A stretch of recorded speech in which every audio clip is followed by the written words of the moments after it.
Mantenete informado las 24 horas del día. Búscanos en la web www.chivilcoyadiario.com. Buen día a todos. Yo por ahí me toca un poco aclarar quizá la mayor incertidumbre que puede tener la población, sobre todo sobre el caso públicamente conocido de positivo de coronavirus. Es importante tener en claro en la etapa que estamos a nivel nacional, que estamos en etapa de contención. Eso significa que las definiciones que podamos dar hoy pueden ser dinámicas y pueden cambiar, pero no tenemos que llevar por esas medidas. Y a partir de ahí definimos, quizá el mayor interrogante es quién tiene que estar aislado. Obviamente, como dijo José, todo caso sospechoso, eso implica paciente, sí, que viene de zona roja, vuelvo a reiterar, de Europa, de Japón, Corea del Norte, Estados Unidos, ¿sí? Tiene que estar aislado durante 14 días, o lo que son casos sospechosos, ¿sí? Ese caso sospechoso viene de zona roja o personas que han estado en contacto estrecho con un caso confirmado.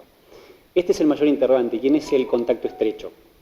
El contacto estrecho, como definición, es aquella persona que haya estado en contacto íntimo con un caso confirmado, ¿sí? O que haya permanecido durante un periodo de tiempo razonable, ¿sí? En un perímetro de 2 metros en contacto con ese paciente que ha estado sintomático. Después hay una definición de caso de bajo riesgo, que ahí es donde entran un grupo de pacientes en el cual pueden haber tenido un contacto ocasional. Si bien no está definido el periodo de tiempo específico, pero el caso ocasional son pacientes de bajo riesgo y que no deberían tener, al menos hoy, hasta que no circule y no tengamos casos autóctonos, medidas de restricción.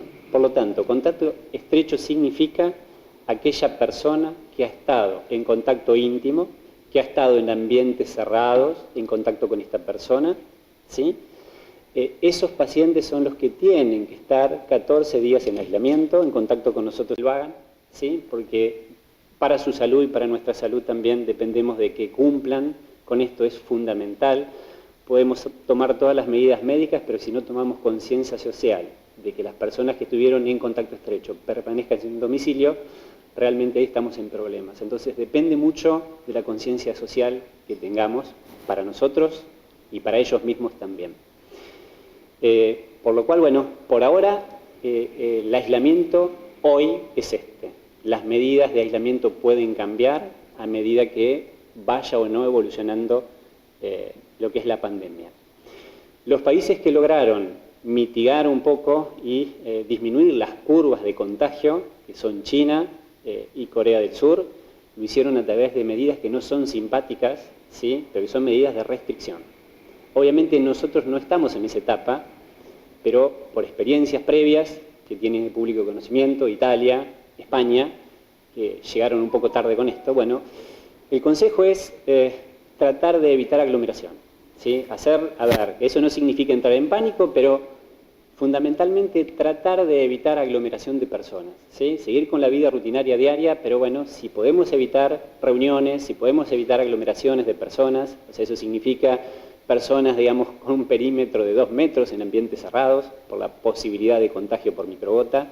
Ese es el consejo que podemos dar hoy, y que estas directrices inicialmente pueden cambiar en función de cómo evolucione la pandemia y nuestra epidemia acá en Argentina. ¿Qué se sabe del otro caso que se sospechaba en Chivilcoy de una mujer? Todavía no tenemos confirmación de eso. Ahora, si pudieras explicar sintéticamente, ¿no?, de qué hablamos cuando hablamos de coronavirus y qué es lo más peligroso, que quizás es justamente el contagio y la irresponsabilidad, ¿no? Sí. A ver, en toda epidemia, para controlar más allá de las medidas de salud que se puedan adoptar, la conciencia social es fundamental.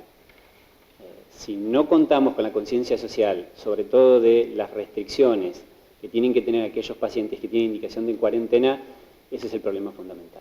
O sea, podemos tener el mejor sistema de salud, pero que si las personas que necesitan estar aisladas no lo hacen, no hay sistema de salud, por más bueno que sea, que pueda sobrellevar la situación.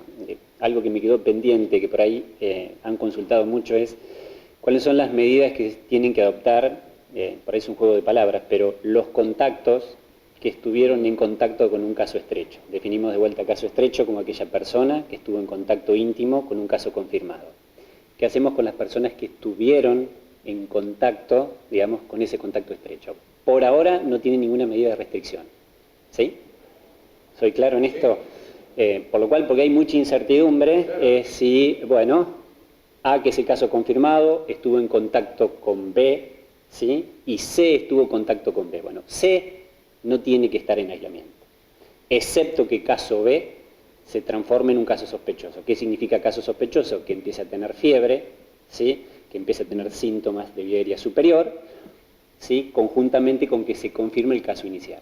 Entonces, contactos de contactos por ahora no, excepto los convivientes del contacto estrecho. Eso es una pregunta, digamos, porque surge en la población desde que, a ver, hubo un caso confirmado, hubo personas con contacto estrecho, bueno, yo estuve en contacto con ese contacto estrecho, ¿debo tener medidas de restricción? Solamente los convivientes. Por ahora, al día de la fecha, al no cambiar de etapa de lo que es la epidemia, esa es la indicación. Después, si bien estamos en una etapa de contención con respecto a los cuidados, cuando hablaba de cuidados de aglomeración, bueno, uno tiene que tratar de evitar todo lo que es contacto físico en esto. Los saludos, es un virus que se transmite, por ahora se ha confirmado por saliva, también está en presencia en materia fecal.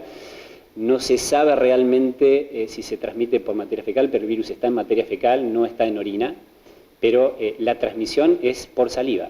No tanto en situación que quede esparcido en el aire, sino es un virus que realmente contamina superficies, ¿sí? Por lo cual el contacto tiene que ver con tocar superficies, el dar la mano. ¿Dinero? Dinero también. A ver, la realidad es que mientras estemos en una etapa de contención, bueno, si se pasa una etapa de mitigación y empieza a circular, bueno, ese va a ser un tema también. Pero por ahora es sobre superficie, por eso, bueno, el dar la mano, el dar un beso. Creo, a ver, socialmente estamos acostumbrados por ahí, nosotros culturalmente, a tener ese tipo de actitudes, pero bueno, lo que le pedimos es que transitoriamente lo modifiquen. Algunas veces cuesta cambiar cuestiones culturales, pero bueno, es importante esto. Vuelvo a insistir, es preferible, digamos, accionar de más en esta etapa, insisto por la experiencia que hay, en otros lugares donde lograron empezar a caer la curva de transmisión, pues son medidas relativamente sencillas que uno debería cumplir. A ver, uno, a ver, siendo lógico, digamos, y en relación a lo que dije anteriormente, si las medidas son tratar de evitar la aglomeración, si se han suspendido espectáculos públicos, creo que es coherente, digamos, que las escuelas no funcionen. Obviamente uno está apegado a las directrices nacionales y provinciales, pero digamos, si uno opta por suspender espectáculos públicos en ambientes abiertos, creía que es sumamente coherente que las escuelas, al menos durante un periodo de tiempo, no estuvieran abiertas hasta saber qué pasa con las etapas de la epidemia, ¿sí? Yo a mi hijo particularmente en esta situación y a partir de lo que ha pasado acá en Chivilcoy, preferiría obviamente que no fuera a la escuela.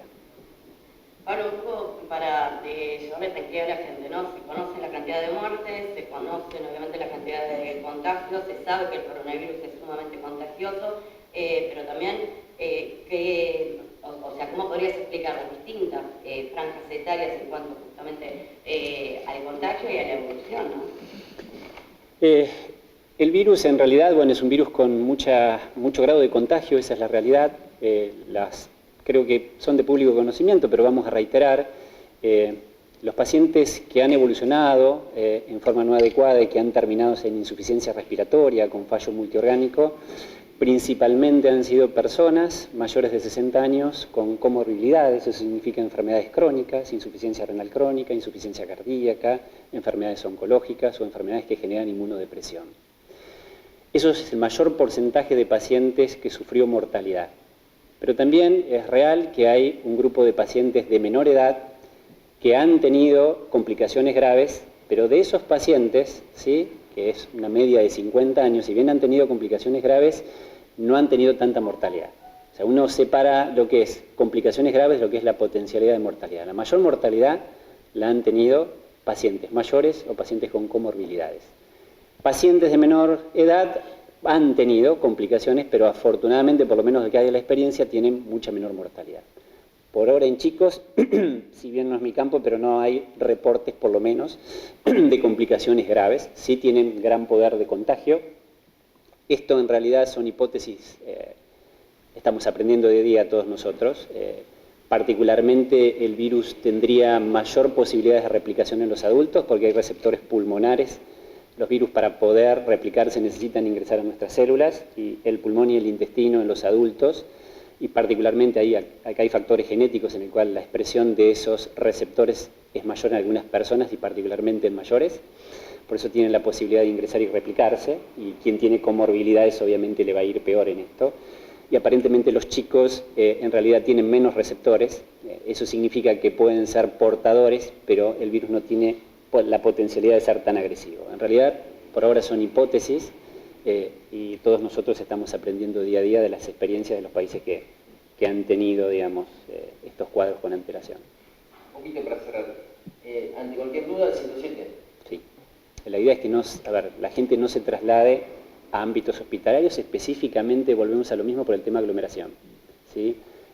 Hospitales que son, digamos, ediliciamente lugares cerrados, ¿sí?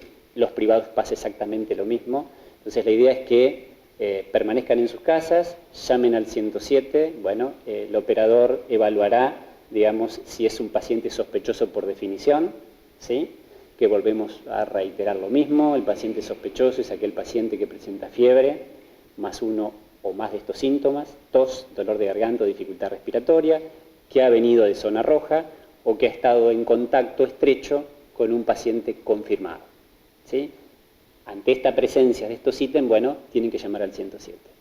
También es real, y para tratar de calmar un poco la población, que la gripe A va a circular y los cuadros gripales van a seguir estando, ¿sí? Eso significa que las personas van a tener dolor de garganta, que las personas van a tener rinorrea, agüita por la nariz, van a tener tos, pero hay que diferenciar, digamos, lo que es un caso sospechoso de lo que es un cuadro gripal común. O sea, no es el hecho de que cualquier persona que no esté dentro de la definición de caso sospechoso, porque tenga tos y tenga dolor de garganta, al menos hoy tiene que pensar que tiene un coronavirus. Bueno, justamente este caso de este chico, como cuenta en las redes hoy, que él fue al suizo y le dijeron que era esto. Bueno, como esto es dinámico, ¿qué pasó en la Suizo? Cuando fue a la Suizo, España no estaba dentro de la zona roja. Por eso fue desestimado dentro del protocolo. Por eso digo es dinámico. Hoy entran en protocolo y caso sospechoso es específicamente de estas zonas rojas. Si esto sigue avanzando, probablemente se sumen nuevos países. Hoy los países de Latinoamérica no están dentro de zona roja, eso puede cambiar y ahí cambiaría lo que es caso sospechoso, ¿sí? Sería todo lo que dijimos más X país de Latinoamérica, entonces lo que hoy uno desestima dentro de una semana puede estar incluido. Pero lo que pasó con este chico fue eso. Cambió al cortito tiempo, España no estaba dentro de zona roja, por lo cual la gente de la Suizo actuó bien, lo descartó y obviamente consideró que podía ser un cuadro pseudogripal. Por lo menos en etapa de contención, ¿sí? Si el virus empieza a circular en forma autóctona, bueno, la realidad es que ahí todo caso, digamos, con un cuadro de virus superior y fiebre, será un coronavirus hasta que se demuestre lo contrario. Mantenete informado las 24 horas del día. Búscanos en la web www.chivilcoyadiario.com.